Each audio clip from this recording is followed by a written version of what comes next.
Uber is modern day slavery. I keep seeing that comment pop up everywhere in the world of online social media, Uber driver conversations. Now, I want to be very clear. There was and is slavery, i.e. humans owning other humans. Today, there's human trafficking, real slavery. So I don't think slavery is the right word of what we're trying to describe. I think it's a feeling that a lot of drivers have, and we're trying to use slavery to describe that feeling. I think the better word is trapped. Hi, my name is Levi Spires. This is the Tip You in the App Daily Drive podcast. Today's Daily Drive podcast is brought to you by the Gig You app. Okay. Trapped. That's the word I want to focus on here. What do I mean by trapped? I think a lot of Uber drivers, I think a lot of Americans are living paycheck to paycheck. A lot of drivers are living ride to ride to ride. A lot of us are one tragic thing from happening, even a small tragic thing, from total financial collapse.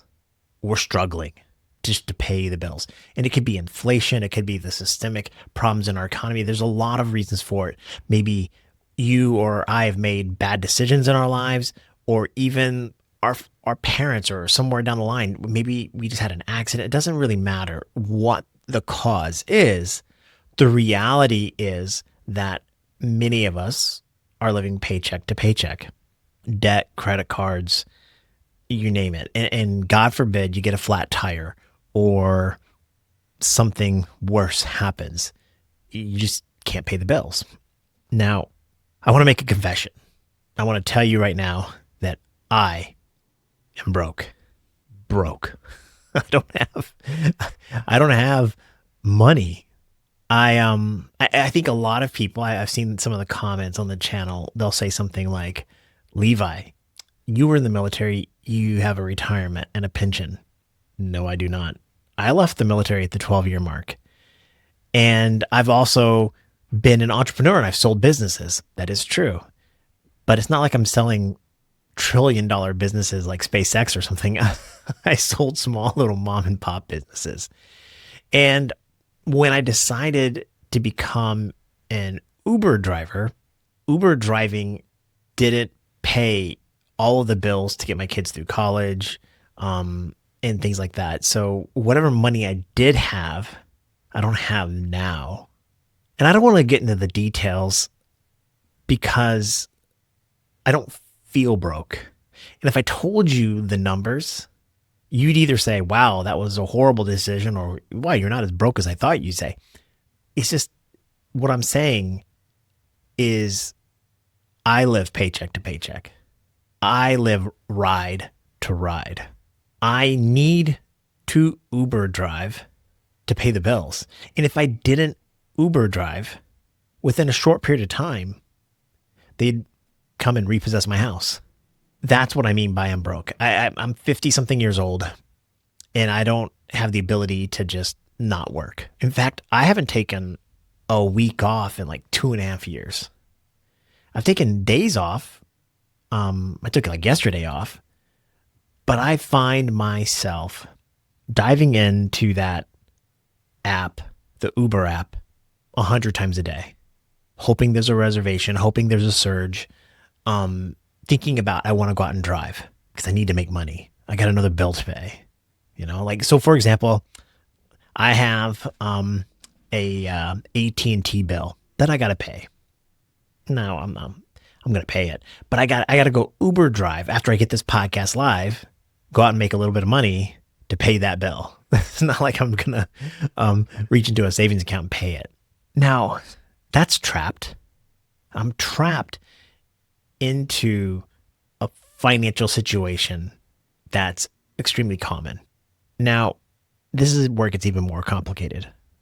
The additional trap that I have is I'm addicted to the gig economy, the Uber driving lifestyle. Let me take a step back here. When I decided to leave my salaried position to become an Uber driver and a writer, the Uber driver and the writer were working together. It's like, I'm hoping that writing pays off into some sort of livable income. And it is manifesting as some sort of income through YouTube and TikTok and X, where I'm monetized. But let me tell you, it doesn't pay nearly what you think it might. So I'm trapped in this lifestyle too. And I know some people might hear that as negative, but I'm the ever optimist. I'm the gambler. I think this is going to pay off. And it's not that I'm going to get rich as a YouTuber or some sort of, my book is going to be on the Oprah's book club or something like that. I'm just satiated. I'm happy with the life that I have. Now you can ask my wife, she might feel different. So, I believe in agency. I believe that God's going to provide. It's not like I'm not working. I get up every day and I work. I work hard as an Uber driver. I work hard as a content creator and a writer. I work hard as a husband and a father, maintaining my house. So God's going to provide. And I'm happy just having a nice meal with my family that my wife prepared, or going for a long walk after a thunderstorm. So I live a cheaper life and I don't need a lot of things to make me happy and satisfied.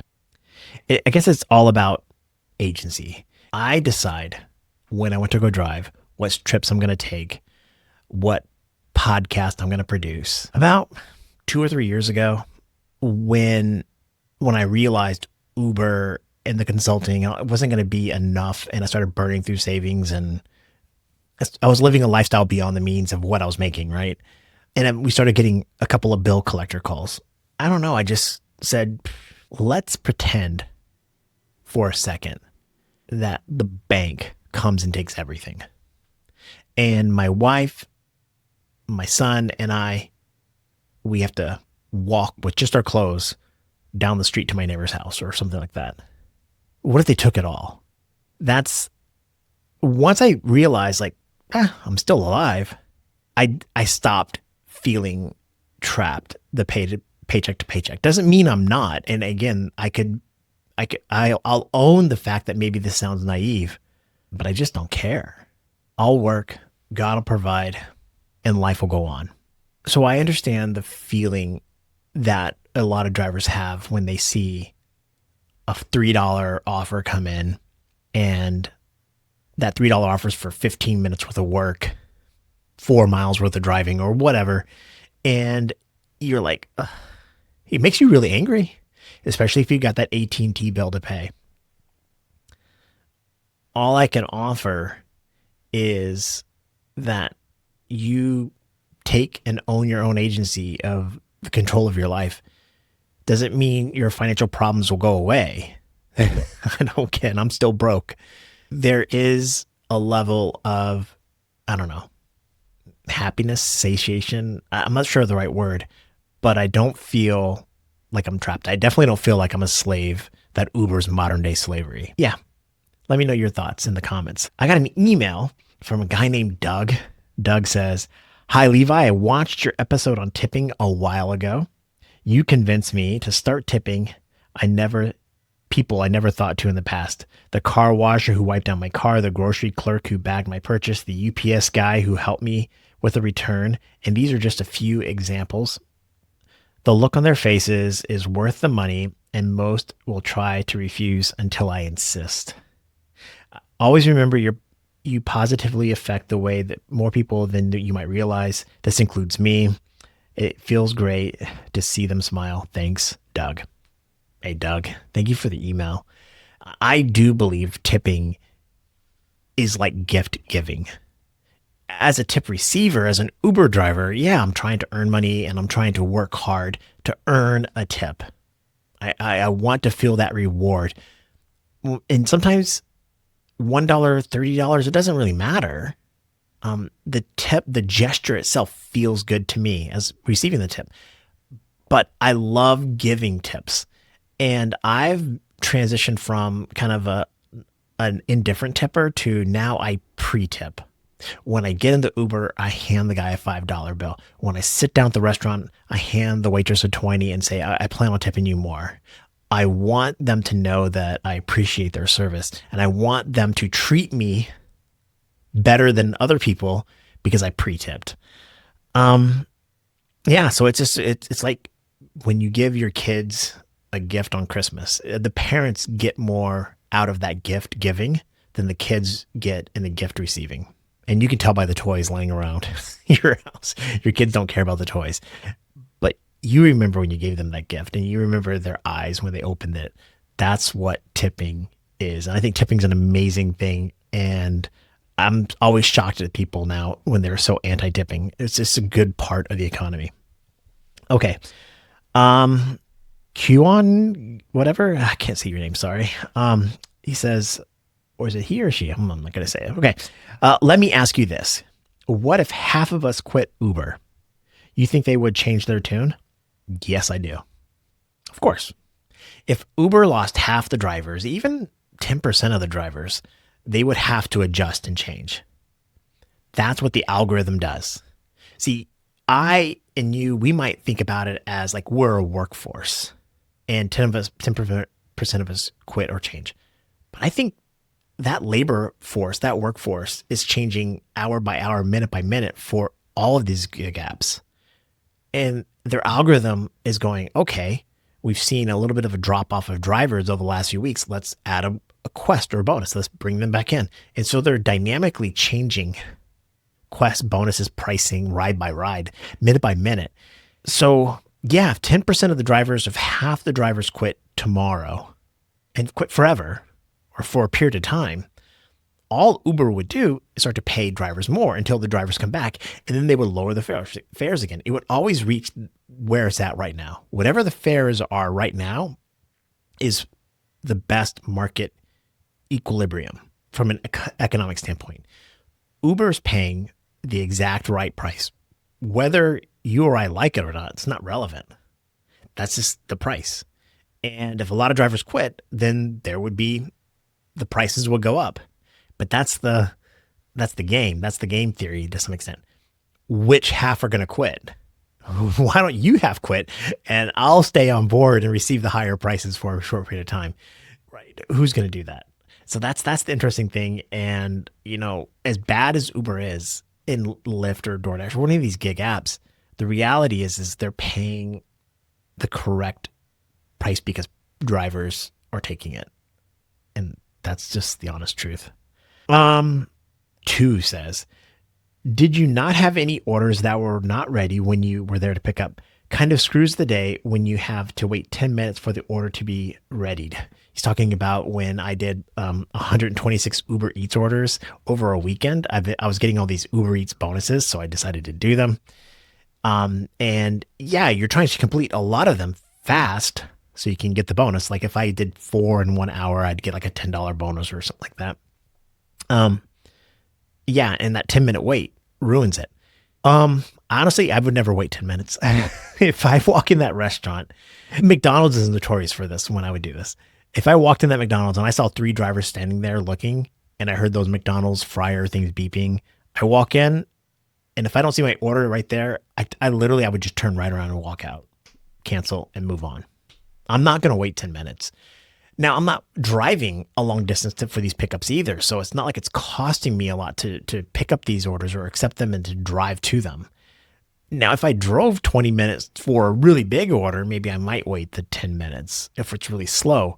But if I'm trying to complete a quest and it's really busy, I take an order, it's going to take me 3-5 minutes to get there. I get there and that order's not ready and I don't get the sense it's going to be ready in the next minute or two, I'm canceling. Agency. That's what this podcast is all about. Thank you to the sponsors, GigU and Redtiger.